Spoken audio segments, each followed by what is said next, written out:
예, 총괄조정관입니다. 어제 하루 동안 총 1,565건의 진단검사가 이루어졌고 이 중 8명이 양성으로 확인됐습니다. 4일 이루어진 진단검사에는 제주교도소와 감사위원회 소속 공직자들에 대한 검사가 포함됐습니다. 제주교도소인 경우 수용자와 종사자 포함해서 총 861명에 대한 전수조사가 이루어졌고 모두 음성으로 판정을 받았습니다. 감사위원회 소속 공무원 확진에 따라 57명도 검사를 했는데 모두 음성으로 판정됐습니다. 이렇게 해서 4일 하루 동안 8명의 확진자가 추가 발생해서 5일 0시 기준 제주지역 코로나 누적 확진자는 총 456명입니다. 확진자 8분은 441번 확진자의 접촉자가 3명, 443번 확진자의 접촉자가 3명, 동백주간활동센터 관련 1명으로 파악됐고 나머지 1명에 대해서는 감염 경로를 조사 중에 있습니다.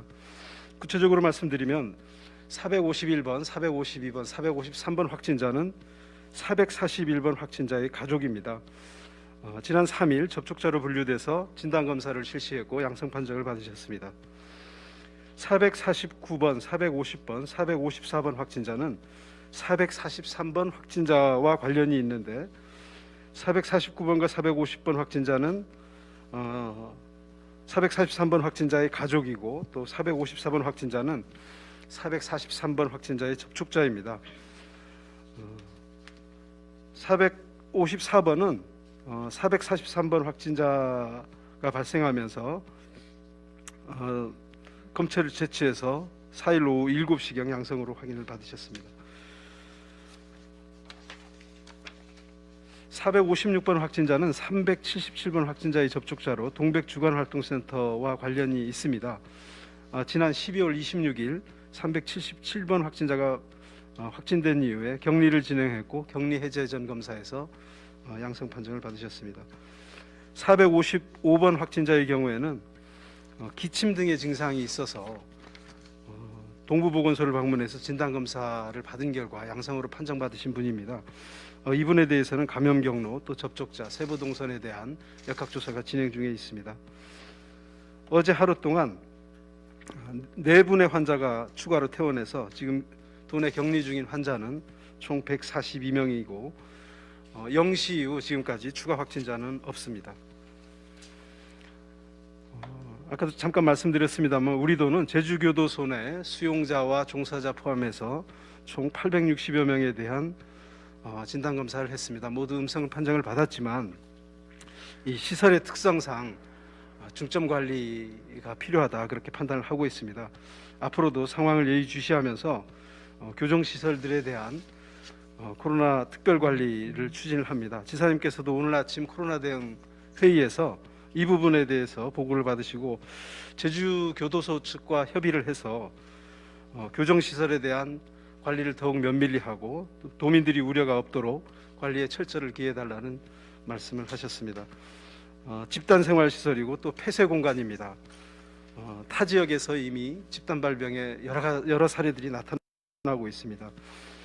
여러 가지 취약점, 보안조치 유무 등 집단감염을 사전에 예방하기 위한 노력을 교도소와 협의하면서 더욱 강화해 나가도록 하겠습니다.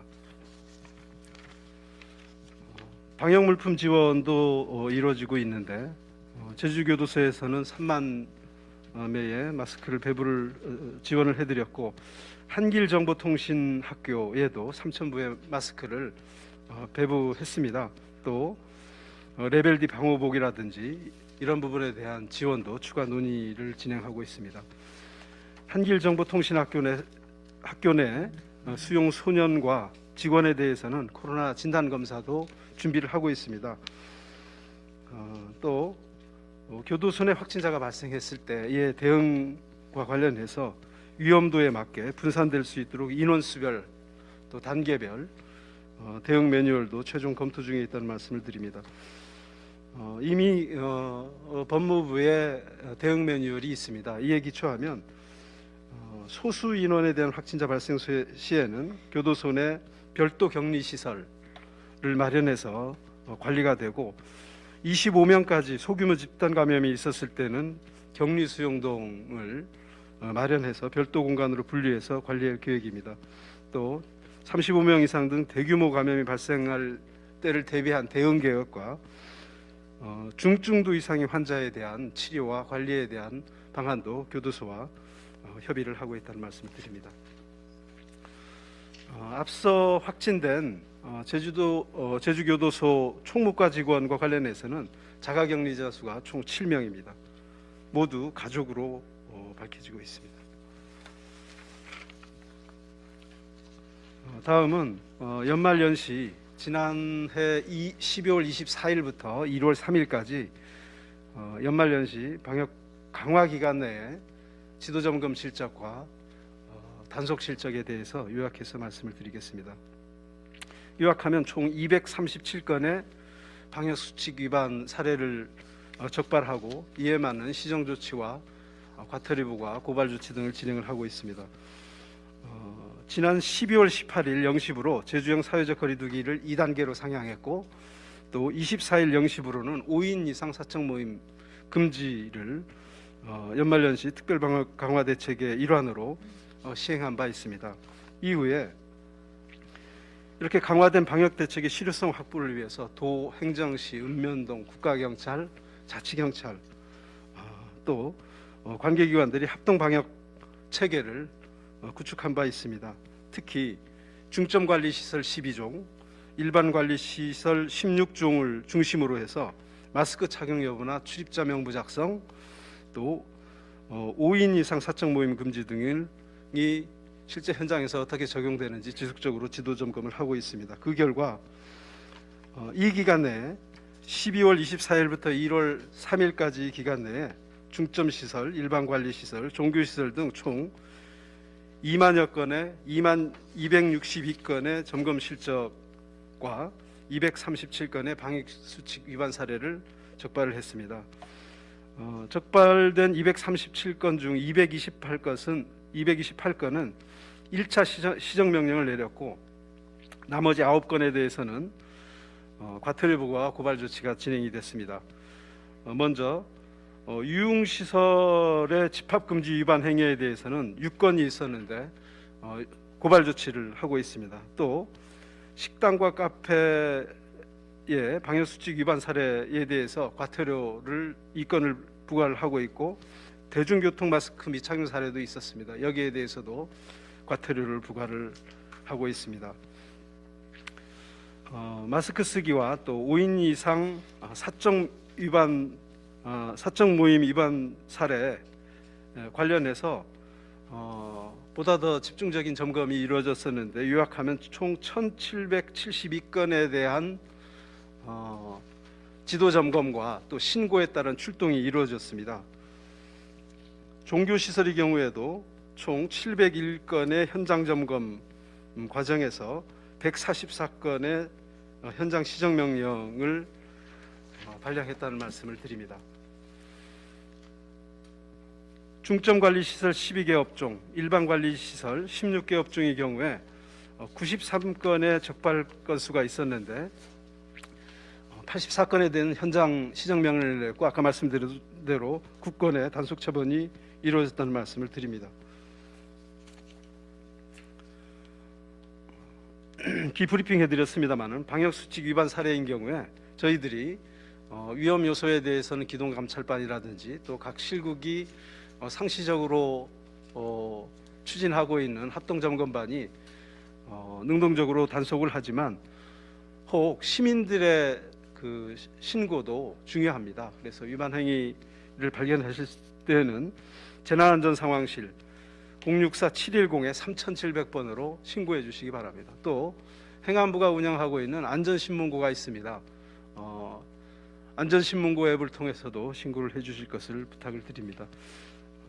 이렇게 신고가 되면 도와 행정시, 국가경찰, 자치경찰이 현장으로 출동해서 지도 점검을 하고 그에 맞는 조치를 하도록 하겠습니다.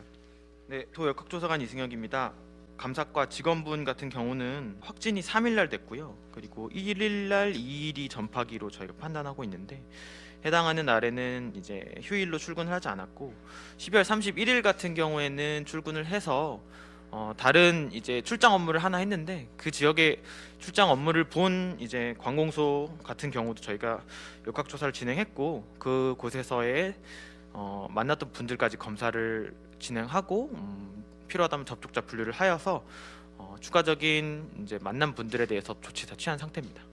교도소에서는 추가적인 감염은 현재 기준으로는 낮다고 판단하고 있습니다. 원래 이제 근무하던 이제 기확진자의 경우도 교도에 수감하시는 분들하고 접촉이 없던 분이시고 검사 결과 음성이 나와서 현재로서는 그렇게 판단되지만 항상 이제 PCR 지금 검사 자체가 현재의 상태를 보는 겁니다. 근데 만약에 잠복기에 있었다고 하면은 이게 드러나지 않았을 수도 있다고 생각합니다. 그렇기 때문에 저희가 지속적으로 확진 환자가 발생할 수 있는 가능성에 대해서 항상 염두에 두고 어떻게 하면은 그를 이제 배제할 수 있고 확인할 수 있는지에 대해서 추가적으로 논의할 예정입니다. 이러한 그 안심 코드와 유사한 모든 기재들이 다 비슷할 겁니다. 투지폰이나 설치할 수 없는 폰들이 있을 수 있고요.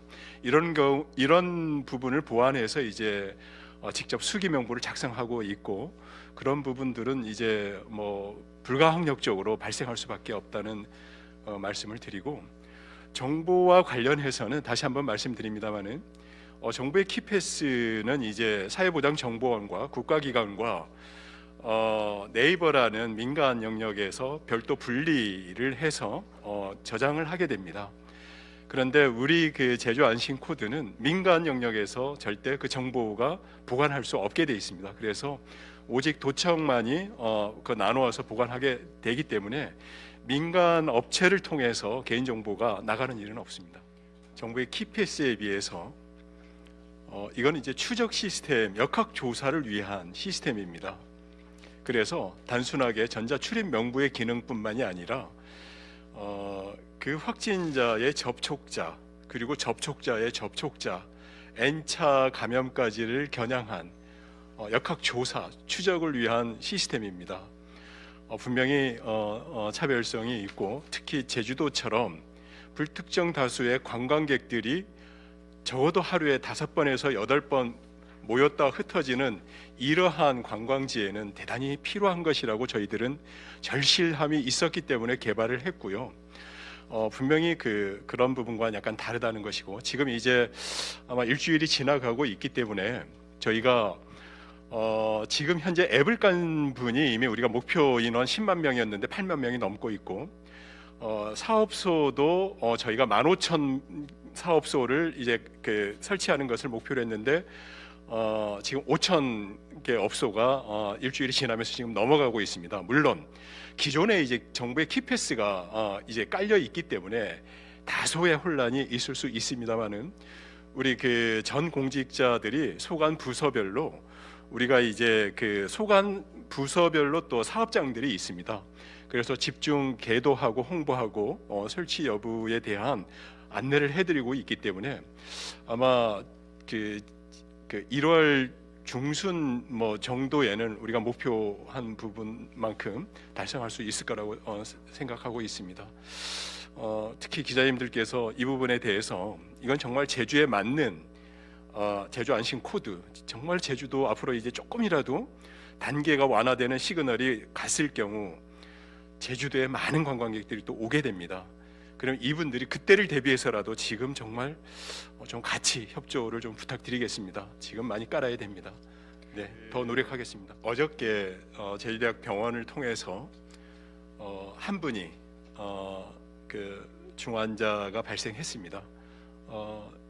약간의 이제 기저질환이 있으신 분이고 지금 중환자로 분류를 해서 한 분이 발생했습니다. 그 고령자 비율이 전국 대비해서 대단히 낮다는 건 말씀드릴 수 있고요. 정확한 수치는 확인해서 말씀을 드리겠습니다.